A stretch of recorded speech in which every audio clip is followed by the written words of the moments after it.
YSR Congress party 15వ ఆవిర్భావ దినోత్సవ శుభ సందర్భంన వైఎస్ఆర్ కాంగ్రెస్ పార్టీ తరఫున ఈ రాష్ట్ర ప్రజలకు హృదయపూర్వక శుభాకాంక్షలు తెలియజేస్తున్నాను. నేను మీకు అందరికీ తెలుసు, ఏదైతే వైఎస్ఆర్ కాంగ్రెస్ పార్టీ జెండా ఆవిర్భవించిందో నీతికి నిజాయితీకి నిదర్శనమని నేను తెలియజేస్తున్నాను. అదేగాక పేదల కోసం చెప్పిన మాటకు కట్టుబడి ఉన్నానని తెలియజేయుటకు ఈ పార్టీ ఆవిర్భవించింది.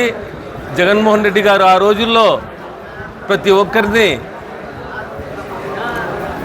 అపోజ్ చేసి ఈ పార్టీ స్థాపించినారంటే దాని ఉద్దేశం ఒకటి, పేదలకు మంచి జరగల్లా, అన్యాయం జరగకూడదు. నేను ప్రతి ఒక్కరికి, రైతులకు, ప్రతి ఒక్కరికి, రాష్ట్ర ప్రజలకు ఈ పార్టీ అండగా ఉంటుంది. అండగా అంటే సంక్షేమం కోసం ప్రతి దానికి ఈ పార్టీ అండగా ఉంటుందని ఈ జెండా అనేది ఆవిర్భవించింది. కాబట్టి ఈ జెండా పండుగ అని చెప్పొచ్చు.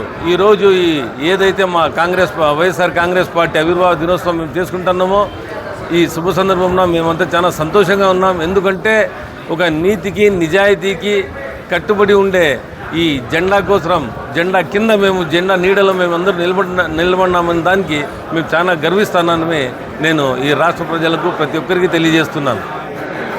అదేగాక ఈరోజు యువతపూరు కోసం మేము పుట్టపర్తికి కలెక్టర్ ముట్టడి కోసం పోతున్నాము. కలెక్టరేట్కి వెళ్ళి ఏ అన్యాయం జరుగుతూ ఉందో విద్యార్థుల పైన, అదేగాక వసతి దీవెన కల్పించలేదు, విద్యా దీవెన కల్పించలేదు, 5 త్రైమాసికాలు అయిపోయినాయి, 3 ఈ డబ్బులు రిలీజ్ చేయలేదు, ఫీజు రీంబర్స్మెంటు. దానిపైన మా నాయకులు, మాజీ ముఖ్యమంత్రి వర్యులు శ్రీ జగన్మోహన్ రెడ్డి గారు యువతపూర్ కోసం పిలుపునిచ్చినారు. దానికంతా ఈ నియోజకవర్గం నలుమూలల నుండి, ప్రతి మండలం నుంచి తరలిచ్చినారు. ఎండ చాలా ఉంది కాబట్టి మేమంతా ఇప్పుడు పుట్టపర్తికి పోయి కలెక్టర్ గారికి వినతి పత్రం సమర్పిస్తామని నేను మీకు అందరికీ తెలియజేస్తూ, ఈరోజు ఇక్కడ వచ్చిన ప్రతి కార్యకర్తకు, వైఎస్ఆర్సీపీ కుటుంబ సభ్యులకు పేరు పేరున హృదయపూర్వక నమస్కారాలు.